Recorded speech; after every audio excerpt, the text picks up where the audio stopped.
Hello, this is Dr. Do again. This video is outside of medicine. Continue the video history through reading. I'm going to continue to read. He must also take an offering of a tenth of a path of barley flour on her behalf. He must not pour oil on it or put incense on it, because it is a grain offering for jealousy, a reminder offering to draw attention to guilt. The priest still bring her and have her stand before the Lord. Then he shall take some holy water in a clay jar and put some dust from the tabernacle floor into the water. After the priest has had the woman stand before the Lord, he shall loosen her hair and place in her hands and reminder offering, the grain offering of jealousy, while he himself holds the bitter water that brings a curse. Then the priest shall put the woman under oath and say to her, "If no other man has slept with you, and you have not gone astray and become impure while married to your husband, may this bitter water that brings a curse not harm you. But if you have gone astray while married to your husband, and you have defiled yourself by sleeping with a man other than your husband," here the priest is to put the woman under the curse of oath.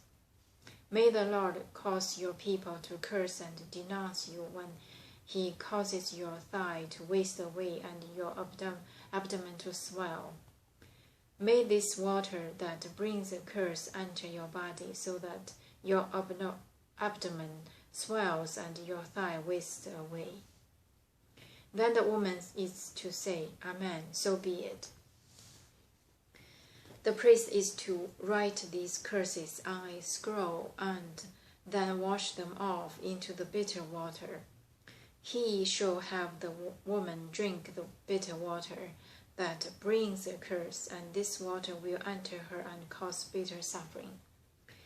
The priest is to take from her hands and the grains offering for jealousy, wave it before the Lord and bring it to the altar. The priest is then to take a handful to the grain offering as a memorial offering and burn it on the altar. After that, he is to have the woman drink the water. If she has defiled herself and been unfaithful to her husband, then when she is made to drink the water that brings a curse, it will go into her and cause bitter suffering. Her abdomen will swell and her thigh waste away, and she will become accursed among her people. If, however, the woman has not defiled herself and is free from impurity, she will be cleared of guilt and will be able to have children.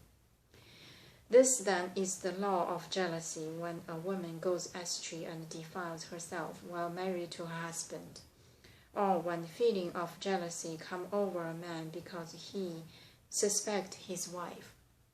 The priest is to have her stand before the Lord, and is to apply this entire law to her. The husband will be innocent of any wrongdoing, but the woman will bear the consequence of her sin. Nazarite, Chapter 6.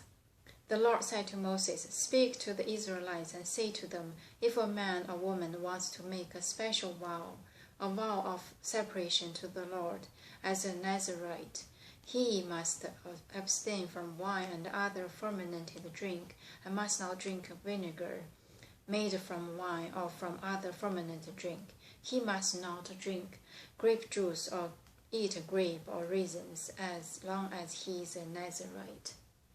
He must not eat anything that comes from the grape wine, not even the seeds of skins. During the entire period of his vow of separation, no razor may be used on his head. He must be holy until the period of his separation to the Lord is over. He must let the hair of his head grow long. Throughout the period of his separation to the Lord, he must not go near a dead body. Even if his own father or mother or brother or sister dies, he must not make himself ceremonially unclean on account of them, because the symbol of his separation to God is on his head. Throughout the period of his separation, he is consecrated to the Lord.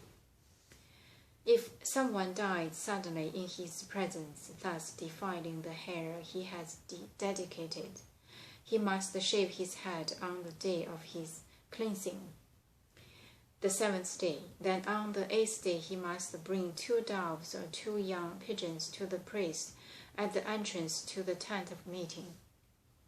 The priest is to offer one as a sin offering and the other as a burnt offering, to make atonement for him because he sinned by being in the presence of the dead body. The same day he is to consecrate his dead. He must dedicate himself to the Lord for the period of his separation and must bring a year-old male lamb as a guilt offering. The previous days do not count because he became defiled during his separation. Now this is the law for the Nazarite. When the period of his separation is over, he is to be brought to the entrance to the tent of meeting.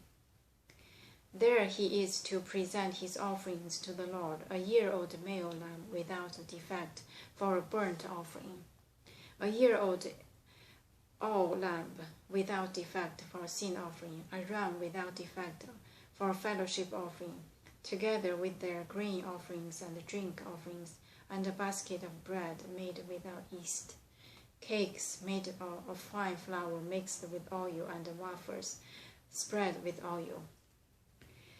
The priest is to present them before the Lord and make the sin offering and the burnt offering. He is to present the basket of unleavened bread and is to sacrifice the ram as a fellowship offering to the Lord, together with its grain offering and drink offering.